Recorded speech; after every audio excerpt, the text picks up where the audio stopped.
अया मायो, एवढा मोठा आग्या मोळ बघून तर अंगातच आग लागली. राम राम ये सोयरे हो. राम पर्या शेताला आला बापू. हिंग बघा आमच्या शेतामधली खडोळ आणि आमचं शेत.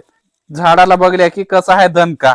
हट त्याच्या मायला नेवसनी डुकर तर हँड घालावून टाकले पुरा चाऱ्याला. घेतलं बापू चारा कापून भारा डोसकीवर. आई हिंग बघा आमच्या शेताचा रस्ता. कशाचा रस्ता होय? लवण होय नुसते धोंडे. असले धोंडे करत करत आलो घरला. बघा हिंग आमची महाराणी होती झाकून ठेवून. आणि घरी आल्यान का समाधान आहे का? पुरा 7 किलो गोटा शेण काढलो रे बापू. आणि लय काळजाची तुकडी विचारत होती तुमच्या वासराचं नाव काय? हे आहे सोम्या. आणि इकडला आहे बघा हे सोन्या.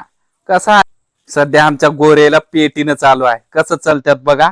एक गाणं लावतो ऐका आणि लाईक फॉलो करायला विसरू नका.